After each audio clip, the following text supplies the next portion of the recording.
Hello guys.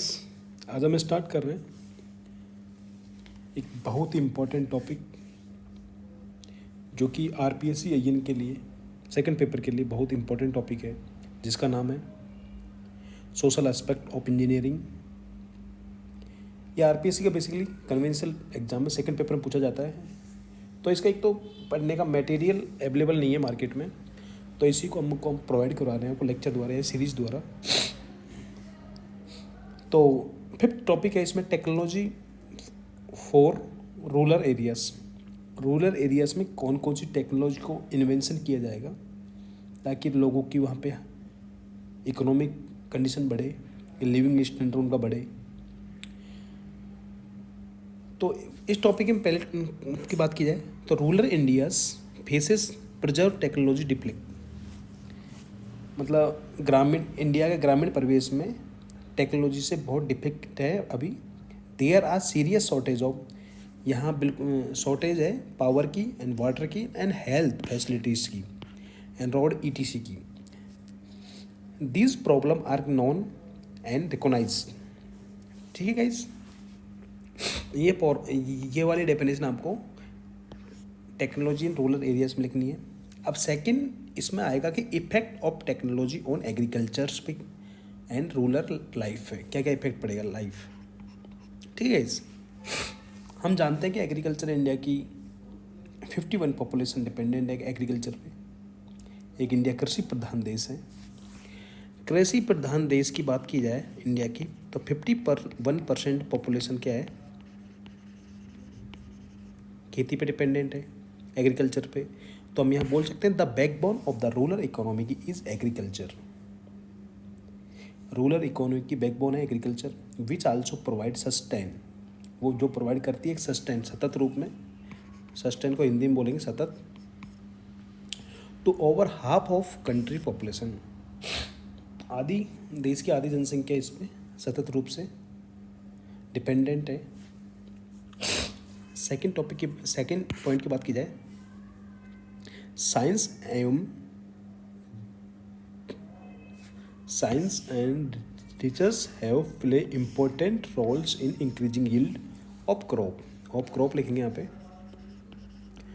Science और research को यदि का इम्पोर्टेंट रोल है जो किसानों की यील्ड ऑफ क्रॉप को बढ़ाने के लिए मेन इम्पोर्टेंट रोल है। थर्ड पॉइंट की बात किया, modern agriculture technology have help the achieve this objective. जो मॉडर्न एग्रीकल्चर टेक्नोलॉजी यूज किया जा रहा है तो उससे क्या किया जा रहा है, इस ऑब्जेक्ट को अचीव करने के लिए डिफरेंट मैकेनाइज टूल्स यूज किए गए and expansion of irrigation facilities and use of agrochemical such as fertilisers and pesticide. तो क्या है गाइस, अभी मॉडर्न टाइम में मैकेनाइज टूल्स यूज किए, जैसे ट्रैक्टर हो गया। ट्रैक्टर से जल्दी हम जो भी फील्ड्स हैं उनको जल्दी प्लाउ कर सकते हैं, मतलब जोत सकते हैं जल्दी। या फिर डिफरेंट इक्विपमेंट हो गए, मैकेनिकल इक्विपमेंट हो गया। उससे पहले क्या होता है, पहले खेतों को जोतने के लिए मैनुअली हाथ से डग करते थे। आजकल क्या मैकेनाइज टूल्स आ गए, जल्दी खेत को जोत दिया जाता है, उसके कारण अधिक क्रॉप उगाई जा सकती है।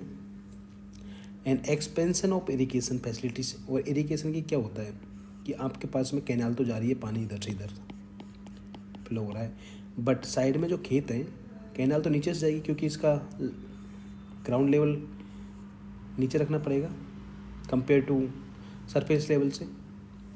तो यहाँ से पानी पंप करने के लिए इरिगेशन के लिए कुछ इक्विपमेंट चाहिए होंगे, तो उसमें भी टेक्नोलॉजी का यूज हो रखा है, वहाँ पंप लगाए जाते हैं लिफ्ट करने के लिए।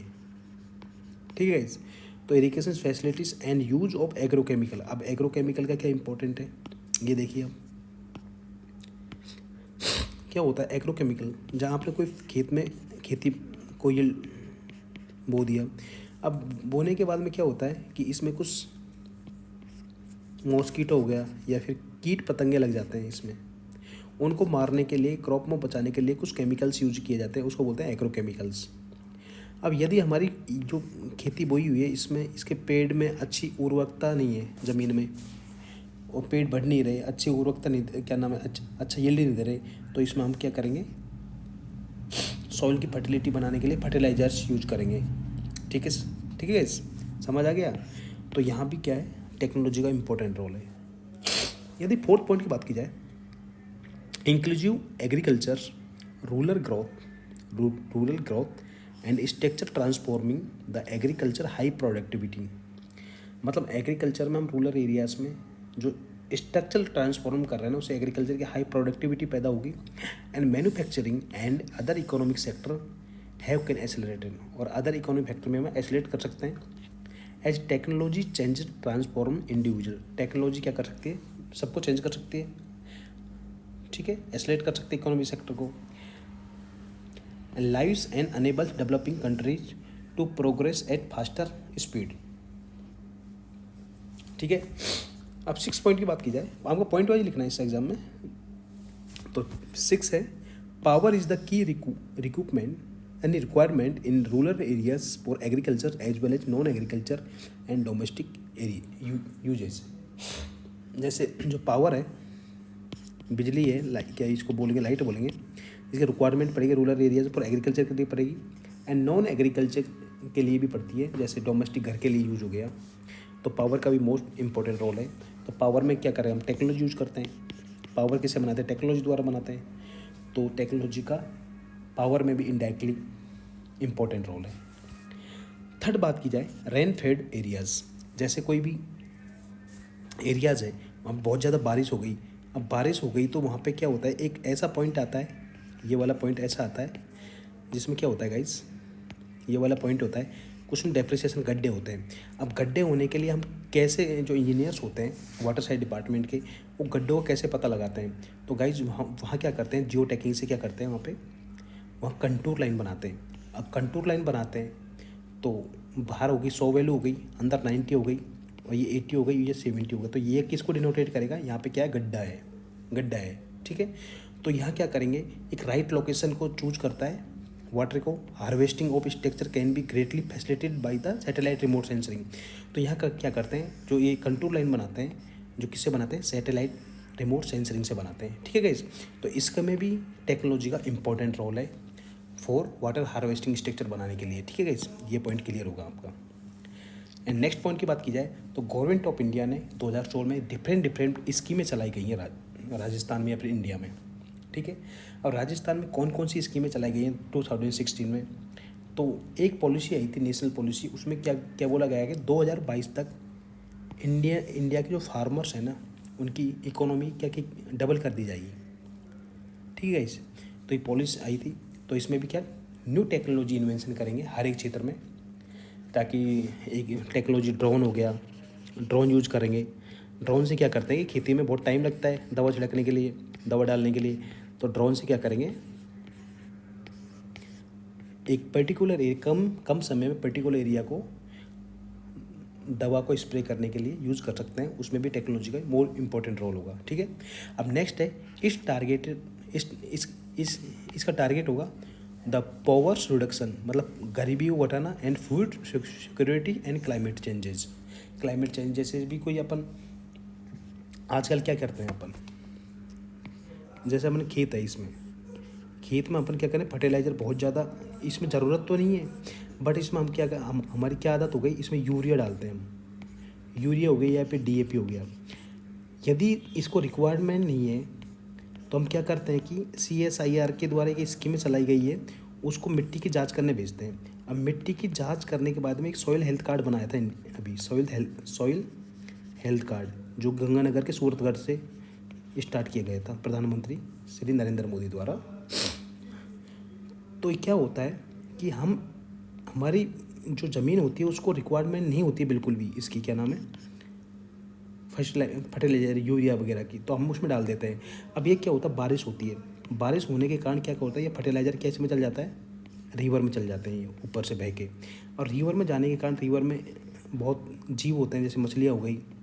अब ये क्या करते हैं, रिवर के पानी को क्या करते हैं, पॉल्यूटेंट करती हैं, या फिर क्या करते हैं, बहुत अधिक पानी होने के कारण पानी क्या करेगा, ज़मीन में इनफिल्ट्रेशन करेगा, तो यहाँ ग्राउंड वाटर लेवल तक पहुँच जाएगा ये फर्टिलाइज़र, और ये फर्टिलाइज़र यहाँ तक पहुँच जाएगी तो हमारे जो कुएँ होते हैं या फिर रेसिप्रोकल पंप लगे होते हैं, हेड पंप बोलते हैं उसको, तो यहाँ तक चले उसको हम पीने के लिए यूज करते हैं, तो हमारे हेल्थ के लिए बहुत हजार्डियस हो गया। तो यहाँ पे क्लाइमेट चेंज को भी इम्पोर्टेंट रोल लिया गया है। क्लाइमेट चेंजेस में पोल्यूशन भी आ जाएगा, वाटर पोल्यूशन, ठीक है। अब नेक्स्ट टारगेट लिया गया था, ministry of agriculture and farmer welfare launch the national scheme called प्रधानमंत्री कृषि सिंचाई योजना, ठीक है। तो ministry of agriculture and farmer welfare ने लॉन्च की एक नेशनल स्कीम जिसका नाम है प्रधानमंत्री कृषि सिंचाई योजना। इसके तहत क्या होगा कि हम, इसका एम है कि हम हर एक इंडियन फार्मर को क्या एक मोर इफिशिएंसी वाटर प्रोवाइड करवाएंगे हम, ठीक है गाइस, ताकि पानी भी वेस्ट नहीं हो। तो इसमें भी टेक्नोलॉजी का बहुत इंपॉर्टेंट रोल है। एंड सेकंड पॉइंट की बात की जाए, government of India launch the crop insurance. Government of India ने क्रॉप इंश्योरेंस स्कीम निकाली थी जिसको बोलेंगे प्रधानमंत्री फसल बीमा योजना 2016 में। तो इसमें भी क्या किया गया था, इसमें भी टेक्नोलॉजी का यूज किया गया। इसमें टेक्नोलॉजी कैसे यूज किया गया था, तो इसमें एक टेक्नोलॉजी होती है इन्फॉर्मेशन टेक्नोलॉजी में क्या होगा, आपकी फसल को कोई भी डिजास्टर के कारण बहुत डिस्ट्रक्शन हुआ है, डिस्ट्रक्शन में कारण क्या हुआ, आपका एरिया का जो भी सेक्रेटरीट होगा या फिर उसको ग्राम सेवक बोलते हैं, ग्राम सेवक आएगा, आपकी फसल को देखेगा। फसल को देखने के बाद में आपको क्या, आपके डॉक्यूमेंट्स बना के सीधे आपको किसको फॉरवर्ड करेगा, आपके ज़िले के कृषि डिपार्टमेंट को फॉरवर्ड करेगा। तो वहाँ से आपको क्या करेगा, फसल बीमा योजना के तहत ऑनलाइन आपको जितना भी बीमा है आपके फसल का उतना पैसा आपको मिल जाएगा, जितना नुकसान हुआ है आपके डिजास्टर में, ठीक है। एंड थर्ड बात की जाए, digitalisation land registration mobile phone all are contributing to improve farmer management digital India. ये क्या है गाइज, अपन ने क्या किया है, टेक्नोलॉजी का यूज करके जो इंडिया में जितने भी फार्मर्स हैं सबकी अलग अलग ज़मीनें हैं, ज़मीनों को ऑनलाइन रजिस्ट्रेशन ऑनलाइन अपलोड कर दिया। आप कहीं भी जाके किसी भी किसान की आप भूमि के बारे में आप जांच कर सकते हो कितनी इसकी ज़मीन है, तो ऑनलाइन रिकॉर्ड कर दिया। उसका नाम है लैंड रिकॉर्ड मॉडर्नाइजेशन प्रोग्राम्स, ठीक है। एंड एक और स्कीम चलाई गई है राजस्थान, क्या नाम है अपने राजस्थान में जो रूरल एरिया में, उसका नाम है MNREGA, Mahatma Gandhi national rural employment guarantee scheme. ये क्या है, लार्जेस्ट स्कीम है इंडिया की, वर्ल्ड की लार्जेस्ट। इसमें 100 दिन का गारंटी वर्क दिया जाता है हर एक पर्सन को, फैमिली पर्सन को, ठीक है। तो इसमें जो भी पैसा मिलेगा ना एक इंडिविजुअल पर्सन को, जो क्या किया ऑनलाइन ट्रांजेक्शन कर दिया उसका, तो कि जो बेनिफिशियर रहेगा जो भी उसका जो पैसा है ना डायरेक्ट आप अकाउंट में आएगा, जिसके कारण क्या करप्शन भी कम होगा, और करप्शन भी कम होगा तो उसकी क्या है possible of miss allocation fund भी नहीं होगा उसमें। तो इसमें भी क्या इंफॉर्मेशन टेक्नोलॉजी का यूज़ किया गया है, तो टेक्नोलॉजी का मोर इम्पोर्टेंट यूज किया है। एंड एक और है पब्लिक डिस्ट्रीब्यूशन सिस्टम, जो इंडिया में जो राशन मिलता है, हर एक कार्ड बना हुआ है, आधार कार्ड के द्वारा राशन मिलता है गरीब परिवार को या बीपीएल के द्वारा, वो भी क्या किया इन्होंने ऑनलाइन कर दिया सारा।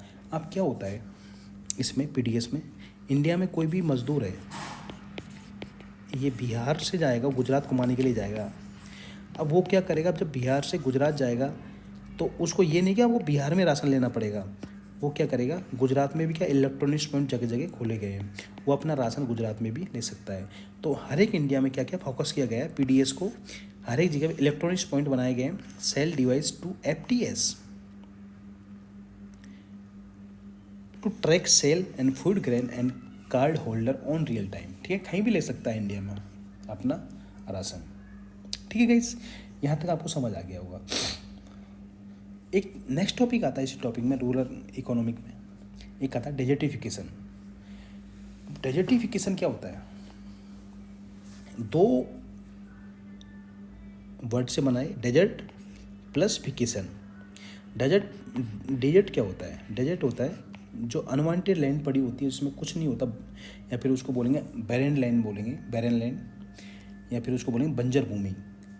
तो बंजर भूमि ये डेजर्टिफिकेशन किसके काउसे से बना है, ये बनता है मैन मेड है, ये नेचुरल कंडीशन से द्वारा नहीं बनता, ये मैन मेड है, लोगों के द्वारा बनता है। कैसे बनता है, हम किसी भी क्षेत्र में बहुत अधिक ओवर ग्रेजिंग कर देंगे। ओवर ग्रेजिंग मीन्स बहुत ज़्यादा पशु क्या करते हैं, यहाँ के छोटे छोटे पेड़ पौधों को बड़े होने से पहले ही क्या है खा जाते हैं, ठीक है। एक भैया फिर डिफोरेस्टेशन कर दिया, बहुत ज़्यादा क्या किया यहाँ पे हमने पेड़ों का काटना शुरू कर दिया, डिफोरेस्टेशन, ठीक है। उसके कारण भी क्या हो गया, डेजर्टिफिकेशन होने के बहुत ही चांस ज़्यादा होंगे। ठीक है, एक हो गया आपका यहाँ पे जो ग्रासेस हो गई, जिसको हटाना, उसके कारण क्या होगा, मिट्टी का इरोजन हो जाएगा। और इरोजन होने के कारण क्या होता है, धरती की ऊपरी सतह पे जो फर्टिलाइजर्स होते हैं ऊपरी सतह पे, ये क्या फ्लो आउट हो जाते हैं वहाँ से। फ्लो आउट होने के कारण कि निचली सतह आ जाती है यहाँ पे कोई धरती की इतनी फर्टिलाइजर होगी नहीं वो तो यहाँ पे खेती होना बंद हो जाएगी, उसको बोलेंगे डेजर्टिफिकेशन। ठीक है गाइस, अब डेजर्टिफिकेशन के हम मेन मुद्दे पे चलते हैं। इसके पे क्या होता है desertification? It can be defined as diminution या फिर destruction of the biological potential of the land which can be ultimately lead the desert like condition. The land has lost the ability of the growth of plant. ये क्या बोल रहा है कि land की जो बायोलॉजिकल पोटेंशियल है ना, उसका एक प्रकार से खोना ही या फिर लॉस्ट होना, उसको बोलेंगे डेजर्ट कंडीशन। तो यहाँ पे क्या हो गया, जो प्लांट की ग्रोथ होने की कैपेसिटी होगी ना, एबिलिटी होगी, वो क्या हो जाएगी, ख़त्म हो जाएगी या फिर लॉस्ट हो जाएगी। इसको बोलते हैं डेजर्टिफिकेशन। अब डेजर्टिफिकेशन है ये, एक तो होता है कि desertification is system phenomena resulting for excess felling of tree, बहुत ज़्यादा पेड़ों को काटना। ठीक है, result in the loss of soil fertility. अब पेड़ों को काटेंगे तो सॉइल की क्या होगी, फर्टिलिटी खत्म हो जाएगी। क्यों, अब क्यों फर्टिलिटी खत्म होगी? जैसे हमारा ये पेड़ हुआ तो इसकी जड़ें यहाँ पे जाएंगी। ठीक है, जड़ें यहाँ पे जाएंगी तो इसकी जड़ क्या काम करेंगी, एक तो सॉइल इरोजन होने से रोकेंगी। एक कंडीशन तो ये हो गई। सेकंड कंडीशन हो गई गाइस, इसकी वाटर रिटेंशन कैपेसिटी बहुत ज़्यादा होती है जड़ों की, पेड़ों की वाटर रिटेंशन। तो वाटर रिटेंशन कैपेसिटी भी घट जाएगी, और यदि वाटर रिटेंशन कैपेसिटी घट जाएगी तो पानी कितना यहाँ पे इनफिल्ट्रेशन हो जाएगा, या फिर ये क्या हो जाएगा, यहाँ पे फिल आउट हो जाएगा। ठीक है, तो यहाँ पे इसकी क्या होता है कि low precipitation and increase aridity and extreme of the temperature the affected of the area. ठीक है, ये कंडीशन यहाँ अप्लाई हो जाएगी सारी। ठीक है गाइस, अब नेक्स्ट बात की जाए general characteristic of desert. General characteristic कौन कौन सी है डेजर्ट की? डेजर्ट हमको कैसा दिखता है? एक तो उसकी एरिडिटी, इसको बोलेंगे शुष्कता। ठीक है, it is the one and common characteristic of the all desert throughout the all of the year. ठीक है, ये क्या बोल रहा है कि ये बेसिक कंडीशन है सभी डेजर्ट के लिए, क्योंकि वहाँ पे शुष्कता बहुत अधिक पाई जाती है, क्योंकि वहाँ पे पानी बहुत कम है और पेड़ पौधे भी कम है, तो वहाँ पे ह्यूमिडिटी होने का तो ना के बराबर चांस होगा। ठीक है गाइस, अब नेक्स्ट बात की जाए एक्सट्रीम ऑफ टेम्परेचर। जब यहाँ पे पेड़ पौधे नहीं होंगे या फिर वहाँ पानी नहीं होगा तो वहाँ पे क्या होगा, fluctuation in day and night temperature. वहाँ पे क्या होता है, दिन में तो बहुत ज़्यादा टेम्परेचर होगा। ठीक है, और दिन में ज़्यादा टेम्परेचर होगा, नाइट में बहुत कम तक टेम्परेचर आ जाएगा इसका। ठीक है, आपने एक लॉ पढ़ा होगा फिजिक्स में, किरचॉफ का लॉ क्या बोलता था कि अच्छे अवशोषक होंगे वो अच्छे उत्सर्जक भी होंगे। वही कंडीशन यहाँ अप्लाई हो जाती है जनरली, कि दिन में तो बहुत ज़्यादा टेम्परेचर होता है, और बहुत ज़्यादा टेम्परेचर होने के कारण रात में क्या बहुत जल्दी ठंडा भी हो जाता है। ठीक है, अब नेक्स्ट पॉइंट है यहाँ पे ह्यूमिडिटी। जब यहाँ पे एरिडिटी ज़्यादा होगी तो ह्यूमिडिटी तो ऑब्वियसली कम होगी। ठीक है, humidity inversely proportional to aridity हो गया। Low humidity during the day and comparatively high in night. ठीक है, एंड फोर्थ पॉइंट है प्रेसिपिटेशन, बरसात। Precipitation deficiency is the main factor of the desert. ठीक है, यहाँ पे बहुत कम बारिश होती है, क्योंकि यहाँ पे arid zone characteristic not only measureness of precipitation but also uncertainty as to when amount of rainfall will fall। बहुत कम क्या होता है, बारिश होती है यहाँ पे। ठीक है, अब ये हो गया डेजर्टिफिकेशन। अब डेजर्टिफिकेशन के काउजेज लिख रखे हैं, ओवरग्रेजिंग हो गई या फिर डिफॉरेस्टेशन हो गया। ठीक है, ओवरग्रेजिंग अतिचारण हो गया, डिफॉरेस्टेशन वनों का बहुत ज़्यादा काटना हो गया। इसके इफेक्ट क्या क्या होंगे, सॉइल इरोजन ज़्यादा हो जाएगी and loss of soil nutrient हो जाएगा। जैसे ये डेजर्टिफिकेशन हो गया, यहाँ पे सारे पेड़ पौधे सूख गए हैं देखो, और यहाँ पे कोई हरी पत्ते वाली आपको पेड़ तो दिखाई नहीं दे रहे, सारे सूख गए यहाँ पे। एक कंडीशन ये देखिए, यहाँ से डेजर्टिफिकेशन, इधर तो क्या डेजर्ट है और इधर क्या है, हरियाली है, तो डेजर्टिफिकेशन इधर से इधर बढ़ रहा है। ठीक है, अब नेक्स्ट पॉइंट की बात करें, काउजेस क्या क्या है, जो डेजर्टिफिकेशन हो गया ना उसका काउजेस क्या क्या है। ठीक है, पहला काउज आपको रट लेना है, ओवर कल्टीवेशन। ओवर कल्टीवेशन क्या होता है गाइस? ओवर कल्टीवेशन ऐसा होता है, ये कोई मेरा फील्ड है, खेत है, इसमें क्या होता है, मैंने यहाँ पे एक फसल उगा दी इस साल। ठीक है, यहाँ पे मैंने क्या कहते हैं, वीट उगा दी, गेहूँ उगा दी। यहाँ पे गेहूँ उगाने के बाद में क्या किया, मैंने उसको काट लिया। पहले साल तो मैंने इसको काट लिया। अब काटने के बाद में क्या हो गया गाइस, नेक्स्ट ईयर क्या करा हमने, उसको जोता नहीं, मतलब उसमें प्लाव नहीं किया उसको, तो वहाँ कंडीशन कौन सी आ जाएगी, वहाँ पे नेक्स्ट फसल बो दी, तो वहाँ पे क्या होगी, जो अपर न्यूट्रिएंट होंगे ना, जिनको से इस फसल में हो जाएगा, पर नीचे वाले न्यूट्रिएंट है ना ऊपर नहीं आएंगे, ऊपर वाले न्यूट्रिएंट नीचे नहीं जाएंगे। तो इस कारण क्या हो गया, यहाँ पे और कल्टीवेशन हो जाएगी। लगातार बिगर जोते हुए ज़मीन को लगातार बहुत ज़्यादा उत्पादकता प्राप्त करने के होने के बाद में ओवर कल्टीवेशन हो जाता है। उसको बोलते हैं, यहाँ बोलते हैं प्लग्ड करते हैं ट्रैक्टर द्वारा। ठीक है, तो पढ़ लेते हैं इसको। Every cyclic of cultivation is proceed by the ploughing by remove weeds. Ploughing करनी चाहिए विड्स को रिमूव करने के लिए। The ploughed land turn soil upside. Plough के कारण क्या है, सॉइल अपसाइड जाती है और exposing rich subsoil winds, और विंड का इंट्रोड्यूस होता है अंदर, एंड वाटर इरोजन्स। और जो कैपिलरीज बनती है ना इसमें, कैपिलर जैसे ये प्लगिंग कर रहा है, ये प्लगिंग क्या करता है, यहाँ पे क्या होता है गाइस, मैं बता दूँ आपको। यहाँ पे क्या होता है, ये कोई मेरा फील्ड है, ज़मीन है, इसमें क्या कैपिलरी लाइज बन जाती है कुछ कुछ।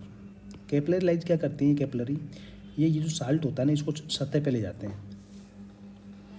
इसी कारण क्या, यहाँ सैलिनिटी बढ़ जाएगी बहुत ज़्यादा, और यहाँ पे खेती का कम होना शुरू हो जाएगा। इसको तोड़ने के लिए क्या करते हैं, प्लगिंग करते हैं ऐसे द्वारा, तो ये क्या है, टूट जाती है इसके द्वारा, और हवा का क्या यहाँ पे इंट्रोड्यूस हो जाता है। ठीक है, तो ओवर कल्टीवेशन हो गया, बहुत ज़्यादा खेती प्राप्त करना, bigger ploughing of the fields, and such land may be remain barren most part of year, turn loss more soil erosion, such as erosion is the more pronounced on slope. Plugged soil loss more water evaporation. ठीक है guys, तो ये रख लेना आपको over cultivation द्वारा। Next point है, over grazing द्वारा भी डेजर्टिफिकेशन होने का पूर्णतः चांस होंगे। ओवर ग्रेजिंग क्या होगा, अतिचारण बोलते हैं इसको हिंदी में, अतिचारण। आपको पता होगा अतिचारण क्या होता है। अतिचारण क्या होता है कि जो डोमेस्टिक में जो गोट बकरियां होती हैं, गोट एंड कैटल्स होते हैं, तो क्या करते हैं, जो पेड़ उगने से पहले छोटे पेड़ को क्या कहती हैं, ग्रेज कर जाती हैं, मतलब खा जाती हैं। खाने के कारण क्या होता है, यहाँ पे जो सॉइल में जो भी छोटे पेड़ उगे या फिर घास हो गई, उसको खाने के कारण क्या हो गया, यहाँ पे बहुत ज़्यादा बारिश हो गया, फिर विंड आ जाएगी। विंड आने के कारण यहाँ पे क्या हो जाएगी, एक्सपोज ऑफ सॉइल हो जाएंगी। एक्सपोज सॉइल होने के कारण क्या होगा, वहाँ पे सॉइल का इरोजन होना स्टार्ट हो जाएगा, और सॉइल का इरोजन हो जाएगा वहाँ से, तो वहाँ पे कोई बायोलॉजिकल्स वेजिटेबल उगेंगे नहीं वहाँ पे। नेक्स्ट बात की जाए, further the movement of grazing animals loose the soil surface their hoofs and unprotect losses, soil become highly sustainable to erosions by winds and water. Such condition lead to progress of desertification. ठीक है, इस तो desertification का most कारण होगा, regions हो गया over grazing. तो ओवर ग्रेजिंग का आपको पता है, अतिचारण। अब नेक्स्ट इसका रीजन के ऊपर चले तो उसका नाम है, जैसे ये देखो, ये फील्ड में बहुत ज़्यादा कैटल्स हो गया या फिर गॉड्स हो गया है, ये क्या करते हैं, यहाँ पे छोटे छोटे पेड़ पौधों को खाने के बाद में यहाँ पे सॉइल इरोजन होना स्टार्ट हो जाएगी, क्योंकि जो ग्रास होती है, वो पेड़ होती है, उनकी क्या सॉइल को या फिर वाटर को रोकने की क्षमता बहुत ज़्यादा होती है, रिटेंशन कैपेसिटी बहुत ज़्यादा होती है। उसके बाद में क्या होता है, बहुत ज़्यादा एयर चलने के कारण या फिर बारिश होने के कारण क्या है, इरोजन स्टार्ट हो जाएगा। यहाँ से इरोजन स्टार्ट हो जाएगा, तो ये वाली लैंड क्या होगी, यहाँ से रिवर में चली जाएगी, और फील्ड की टॉप जो सॉइल्स होती है वही फर्टिलिटी अच्छी होती है उसकी। ठीक है इस अब नेक्स्ट पॉइंट को चलते हैं, डिफॉरेस्टेशन। डिफॉरेस्टेशन होता क्या है? डिफॉरेस्टेशन होता है गाइस, किसी भी वहाँ जगह या फिर फील्ड से बहुत ज़्यादा पेड़ों की कटाई। अब पेड़ हमारे ये पेड़ हैं फील्ड में, यहाँ से पास में से रिवर फ्लो हो रही है। अब यहाँ पे क्या हो गया, मैं यहाँ पे पेड़ों को काट दूंगा, काटने के कारण क्या होगी, सॉइल की रिटेंशन कैपेसिटी तो घट ही जाएगी और यहाँ पे इरोजन होना स्टार्ट हो जाएगा। और ये वाली ऊपरी वाली सतह है ना, बारिश होने के कारण रिवर में ये सैंड चले जाएगी, क्योंकि यहाँ पे सॉइल को होल्ड करने की कैपेसिटी तो है ही नहीं है, क्योंकि यहाँ से पेड़ पौधे है ही नहीं है, ग्रास कोई है ही नहीं है, वेजिटेबल भी नहीं है। तो वेजिटेबल और फॉरेस्ट जो मोस्ट इम्पोर्टेंट काम होता है उनका होता है prevent of the soil erosion, prevent of soil erosion. ठीक है। तो forest and vegetation prevent the soil erosion and hold water in soil. Plant के जो रूट होंगी वो एब्जॉर्ब करेंगे and recycle of nutrient release from the declining organic matters. ठीक है।